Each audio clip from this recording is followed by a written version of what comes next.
Bonjour et bienvenue à Cine Étudiant, l'émission qui parle des créations audiovisuelles des étudiants en MMI. Donc déjà, bienvenue à notre invité. Bonjour Nicolas Fournier. Bonjour, Présentez-vous un petit peu. donc je m'appelle Nicolas Fournier, je suis en deuxième année de MMI, les métiers du multimédia et de l'Internet, et on va parler justement d'audiovisuel. D'accord, donc vous êtes venu ici pour présenter notamment vos créations que vous avez réalisées durant les 2 dernières années. C'est ça, oui, oui, tout à fait. Et donc parmi eux, on a Tommy, on Oui. a notamment aussi Phare Odyssey, sur lesquels on va discuter actuellement. D'accord. Déjà, comment qualifieriez-vous votre travail? Alors écoutez, avec moi et mon équipe, on réalise des vidéos justement, notamment pour le web, dans la sphère Internet, et on essaie tout simplement de se faire plaisir à travers des courts-métrages, documentaires, fiction, clips. D'accord. Donc vous avez une équipe, vous êtes combien à peu près? Oh, on peut arriver de 4, 5, 6, 7, c'est très flexible comme. D'accord, donc ça tout dépend de. Oui, voilà, c'est D'accord. ça. Ouais, super. Par la suite, vous avez eu justement le premier aura été Phare Odyssey, c'est ça? Qui aura commencé Tout en à fait, en 2015, 2015, c'est ça. et qui se terminera du coup En en 2018. 2018. D'accord. Ensuite, vous avez eu du coup créé quelques œuvres, mais quelle est votre position au niveau du cinéma indépendant actuellement? Alors écoutez, pour l'instant, ce qu'on fait, c'est notamment pour la sphère Internet, même si des fois on fait des festivals locaux ou alors à l'échelle nationale. Pour l'instant, justement, donc on est vraiment à petite échelle, on va dire, dans la production audiovisuelle. Après, bien sûr, si jamais on arrive à rentrer justement dans la sphère de la télévision ou du cinéma, alors moi je dis why not? D'accord, donc vous avez peut-être des futurs projets en rapport Ah bien sûr, bien sûr. Bah, pour l'instant, là, on est en plein tournage d'un gros court-métrage. Justement, ça parle justement d'histoire épouvante, inspiré justement des threads et des SPC justement. Donc ça sort bientôt, début 2019. D'accord. Et si jamais potentiellement, imaginons que vous Oui, aviez plus de moyens, entre parenthèses, sur vos créations, oui. est-ce que vous envisagerez peut-être plus de créations ou de scénarios à plus grande échelle? Ah, c'est une bonne question ça. Si jamais on avait réussi, par exemple, grâce à des financements participatifs ou à d'autres types de financements, bien sûr, on essaierait toujours d'aller encore beaucoup plus loin. Déjà, à chaque court-métrage, on essaie toujours d'utiliser des solutions techniques encore beaucoup plus avancées. On essaie toujours de repousser des défis, ce qui nous permet justement d'apprendre encore de nouvelles choses et justement de repousser nos limites. Et bien sûr, si jamais là, en plus de ça, on a un financement qui arrive, alors là, soit on fait un vrai court-métrage, ou pour ensuite, un jour, réaliser notre rêve, un vrai long-métrage. D'accord, merci beaucoup. Et donc, bon, on va revenir un petit peu sur vos créations Oui, que vous avez effectuées. Vous avez fait une vidéo qui s'appelle Tommy. Pouvez-vous nous en dire un petit peu plus? c'est ça. Alors, Tommy, c'était réalisé il y a un an. On était une équipe de 7. Ça parle justement d'un garçon et la rencontre d'une application mobile, un service de messagerie et qui est doté justement d'une intelligence artificielle.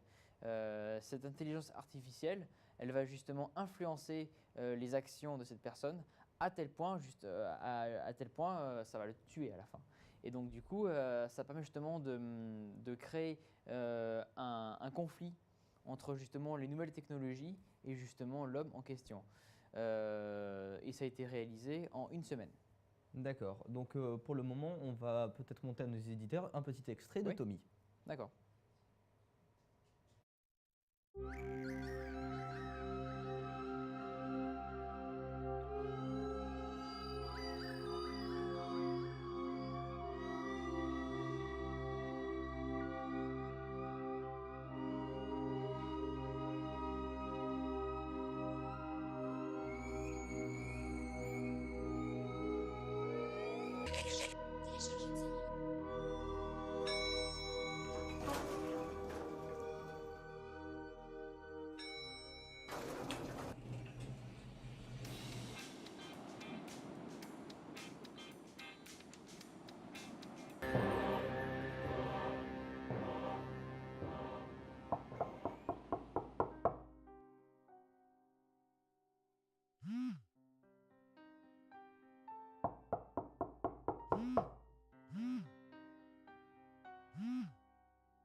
Donc revenons donc en ayant vu ce petit extrait, on pourrait déjà se demander la première question, d'où vous est venue l'idée de créer Tommy? Alors justement, on s'est inspiré des épisodes de la série Black Mirror qui dénoncent souvent les nouvelles technologies. Et donc on a voulu refaire une petite histoire qui reflète justement sur ces nouvelles technologies. Et voilà, on a envie de se faire plaisir. D'accord. Et vous aviez dit que ça a pris une semaine de tournage, c'est ça? C'est ça, c'est ça. Ça a pris une semaine. Ça a été très difficile au niveau justement de la réalisation entre la pré-production, production et post-production. C'était très serré comme deadline. Même, on a eu beaucoup de problèmes techniques. Notamment, le premier problème technique, comme on a une petite anecdote. Par exemple, au niveau, on n'avait pas de captation de micro pour enregistrer le son des voix. Donc, par exemple, les dialogues que vous entendez ici, en fait, ça a été redoublé en fin de semaine.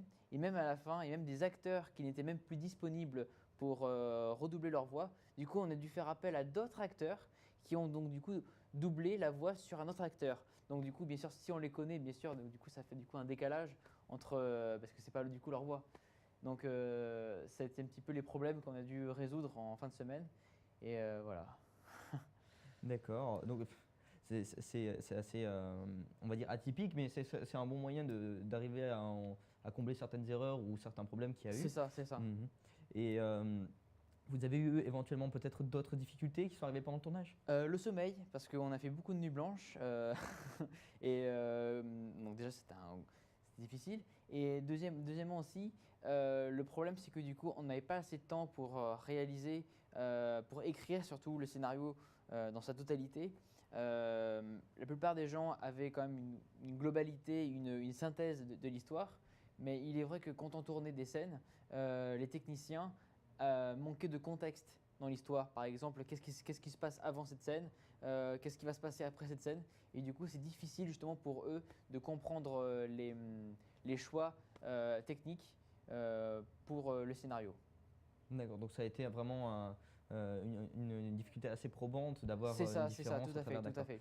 Et est-ce que vous avez souhaité durant le tournage ou pendant l'écriture de votre scénario, enfin l'écriture, enfin l'imagination de ce scénario, Oui. pour justement peut-être y incorporer quel est le message finalement qu'aura tenté de véhiculer votre Alors, film?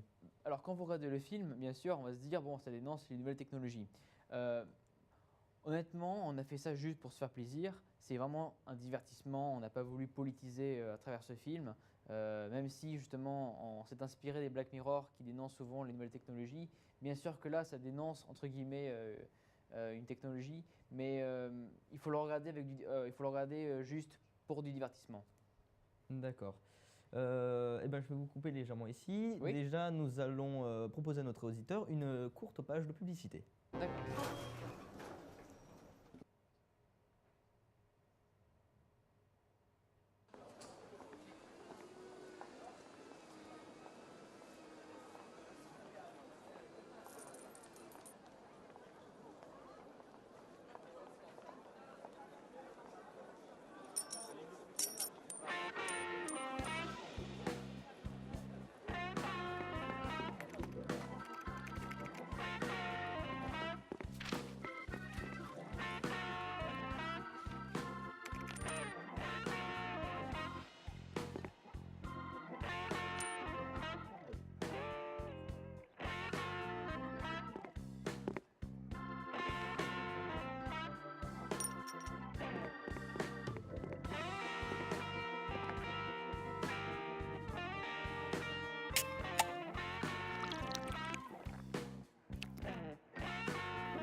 Eh bien, rebonjour, après cette courte page de pub, nous allons désormais parler de votre deuxième court-métrage qui aura été justement Phare Odyssey, c'est ça? Tout à fait. Pouvez-vous nous en dire peut-être un petit peu plus? Alors, comme vous l'avez annoncé au tout début, cette production a débuté en début 2015. Donc justement, et ça s'est terminé en 2018. Donc ça a été justement très difficile à tourner puisque j'ai été tout seul. Et ça parle justement d'une personne solitaire qui parcourt justement un chemin pour aller vers une destination précise dans tout le film. D'accord, mais donc vu le tournage a été organisé sur 2 ans, Mm. vous n'aviez pas eu des problèmes, ne serait-ce qu'au niveau de l'acteur justement principal. Ah bah parce qu'il y a un seul acteur, cet acteur bah, c'est moi du coup. Et comme le problème c'est que du coup l'histoire ça se passe en 2 jours. Moi je change d'âge, du coup j'ai dû changer d'âge. Du coup la difficulté c'est justement de reprendre ce que j'avais fait il y a plusieurs mois et en respectant justement les choix techniques que j'avais utilisés. Donc c'était un sacré défi à faire. D'accord. Et sur les origines peut-être du film, quelles ont été vos inspirations? Ouais. Alors, personnellement, quand j'ai fait ça, je n'avais pas vu encore Mad Max ni joué à Fallout.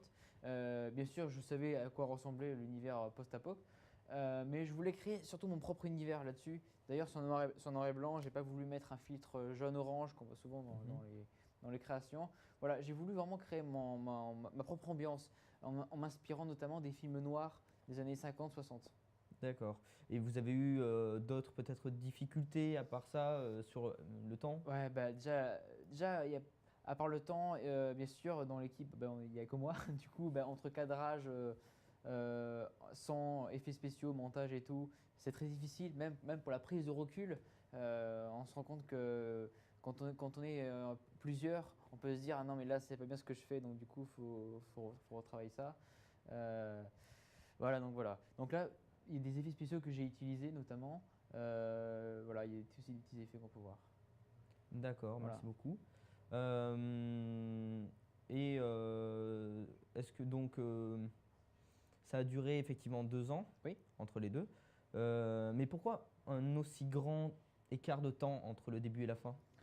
Bah, tout simplement parce que comme du coup quand on est seul dans une équipe, quand on a d'autres projets à part, disons que le problème c'est qu'on n'est pas maintenu par une deadline, on n'est ni maintenu par une équipe, on est tout seul sur le navire et du coup bah, le problème c'est qu'on se dit bon ben, cette semaine je vais tourner cette scène là et on n'a pas du tout la conscience de livrer un produit à la fin et résultat en s'étend sur des années et j'ai même failli l'abandonner ce projet.